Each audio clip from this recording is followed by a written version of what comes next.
खबर समय जगत में आपका स्वागत है। मैं हूं जितेंद्र जैन। आइए नजर डालते हैं आज की कुछ मुख्य खबरों। भोपाल 1 जुलाई से शुरू होने वाले मानसून सत्र के पहले उप मुख्यमंत्री और वित्त व वाणिज्य कर मंत्री जगदीश देवड़ा व्यापारियों, उद्योगपतियों और समाज के विभिन्न वर्गों के प्रतिनिधियों से बजट पर सुझाव ले रहे हैं। इसी कड़ी में राजधानी के प्रशासन अकादमी में बजट पर संवाद कार्यक्रम रखा गया है। कार्यक्रम में उप मुख्यमंत्री के अलावा वित्त विभाग के प्रमुख सचिव मनीष सिंह और अन्य अधिकारी मौजूद हैं।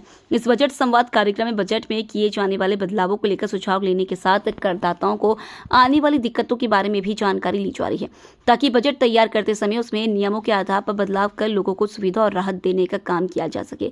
संवाद कार्यक्रम में बजट में लगाए जाने वाले टैक्स के स्वरूप को लेकर भी सुझाव मांगे जाएंगे। इसके अलावा अलग अलग टैक्स के सरलीकरण को लेकर भी सुझाव लिए जा रहे हैं। बजट को लेकर उप मुख्यमंत्री जगदीश देवड़ा का बयान सामने आया है। जगदीश देवड़ा ने कहा कि जनता का बजट जनता के लिए बजट हो, हम इसका प्रयास कर रहे हैं। बजट में पूंजीकृत व्यय में बढ़ोतरी हुई है, इस बार भी पूंजीकृत व्यय में बढ़ोतरी करने का प्रयास करेंगे। उन्होंने कहा कि जितने भी सुझाव आए, महत्वपूर्ण सुझाव को हम बजट में लेंगे। कम से कम खर्चा हो, इसका ध्यान बजट में रखा जाएगा। इंदिरा गांधी पेंशन योजना में 1 लाख से ज्यादा लोगों के पेंशन बंद करने पर जगदीश देवड़ा ने कहा कि कांग्रेस कब से कह रही है कि योजनाएं बंद होगी। कमलनाथ जब मुख्यमंत्री बने तब योजनाओं को बंद किया था। जितनी भी योजनाएं चल रही थी, हम कोई भी योजना बंद नहीं करेंगे। यदि पेंशन में कोई भी गड़बड़ी हुई तो उस पर ध्यान दिया जाएगा। वहीं कर्ज लेने को लेकर कहा कि सरकार की कोई भी बात छुपी नहीं रहती, सभी सरकारें कर्ज लेती हैं और समय पर चुकती है। इससे कांग्रेस को कोई तकलीफ नहीं होना चाहिए। कांग्रेस को बौखलाहट हो रही है, बजाय बौखलाहट के सरकार को अच्छे सुझाव देने चाहिए। कांग्रेस को अपने हार के कारण पर मंथन करना चाहिए। सभी मित्रों का स्वागत है, अभिनंदन है। और जैसा कि मध्य प्रदेश सरकार की ओर से पिछले वर्षों में भी जब भी बजट प्रस्तुत किया गया है, उसके पहले जनता के सुझाव आमंत्रित किए गए, प्रबुद्ध जनों से भी विचार विमर्श हुआ, चर्चा हुई, गोष्ठियाँ हुई।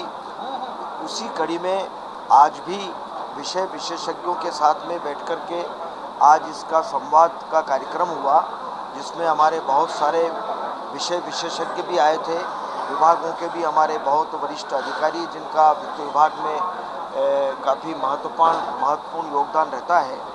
तो आज उसी सिलसिले में चर्चा हुई है। आने वाला मध्य प्रदेश का बजट जनता का बजट हो, जनता के लिए हो और सर्वस्पर्शी बजट हो। सबसे पहले तो मैं यशस्वी प्रधानमंत्री नरेंद्र मोदी जी का मैं बहुत धन्यवाद करना चाहूँगा कि इस बार फिर जिनके नेतृत्व में वित्त विभाग ने बहुत ही बेहतर अच्छा काम किया, ऐसी हमारी भारत सरकार की वित्त मंत्री निर्मला सीतारमण जी को फिर से वित्त मंत्री बनाया है। इसके लिए मैं एक तो पहले धन्यवाद करता हूं कि माननीय प्रधानमंत्री जी ने बहुत ही अच्छा निर्णय लिया है और निर्मला सीतारमण जी के नेतृत्व में पूरे देश में सभी प्रदेशों में मुझे लगता है कि बहुत अच्छा बेहतर काम हमारा वित्त विभाग का होगा। और जैसा कि बजट का जहाँ तक सवाल है, पूंजीगत व्यय में बहुत ज़्यादा हमारी बढ़ोतरी हुई है और उसी प्रकार से पहले भी बजट में इस प्रकार की बढ़ोतरी की और इस बार भी हमको पूरा भरोसा है कि हम इसमें पूंजीगत व्यय में हम ज़्यादा से ज़्यादा बढ़ोतरी हम करेंगे। और जैसा प्रधानमंत्री नरेंद्र मोदी जी का $5 ट्रिलियन का जो लक्ष्य है, उस लक्ष्य को प्राप्त करने में भी मध्य प्रदेश के यशस्वी मुख्यमंत्री डॉक्टर मोहन यादव जी के नेतृत्व में हम पूरी कोशिश करेंगे कि माननीय प्रधानमंत्री जी के जो संकल्प है, उस संकल्प को पूरा करने में मध्य प्रदेश सरकार की महत्वपूर्ण भूमिका हम रखेंगे।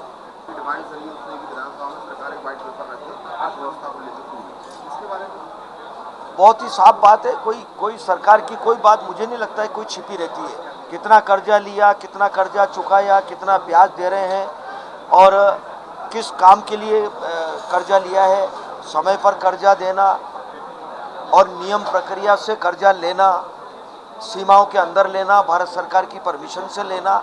मुझे नहीं लगता है कि बार बार इस प्रकार के प्रश्न जो आते हैं, लेकिन ये सब सरकार, जितनी सरकारें होती है, कर्जा लेती है, समय पर कर्जा चुकाती है।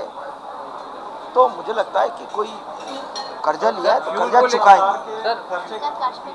दूसरी तरफ ये आरोप लगा रही है कि मंत्रियों के बंगलों पर रखरखाव और सजावट के लिए करोड़ों रुपए की राशि खर्च हो जाती है। अब जहाँ आवश्यकता होती है वहाँ करते हैं। मुझे नहीं लगता ये केवल विचलित होकर के स्टेटमेंट देने की बात है। कांग्रेस मध्य प्रदेश में पूरी तरह से साफ हो गई। 29 सीट पर भारतीय जनता पार्टी चुनाव जीत गई, इसलिए उनकी मैं शब्द का प्रयोग नहीं करना चाहता, लेकिन बौखलाहट हो रही है कांग्रेस को। और उसी बात को लेकर के बजाय बौखलाहट करने के, विचलित होने के, उनको पॉजिटिव बात करना चाहिए। सरकार क्या बेहतर कर सकती है, उसमें कोई अच्छे सुझाव हो तो वो देना चाहिए। कांग्रेस तो अभी मध्य प्रदेश में मुझे नहीं लगता है कि कांग्रेस है। कांग्रेस मुक्त हो गई मध्य प्रदेश, इसलिए उनको खुद को मंथन करना चाहिए। अब ये बंगलों पर अगर कहीं खर्चा हो रहा है, कुछ हो रहा है, तो जहां आवश्यक होगा, मुझे नहीं लगता है किसी का व्यक्तिगत कोई खुद का बंगला होगा। शासकीय भवन है, शासकीय भवन में अगर कहीं आवश्यकता है तो वो पूर्ति करते हैं। नई बात नहीं है, हमेशा होता है। Thank you. खबर समय जगत के लिए संवाददाता आदित्य सराठी की report. For latest news, subscribe to our channel and press the bell icon.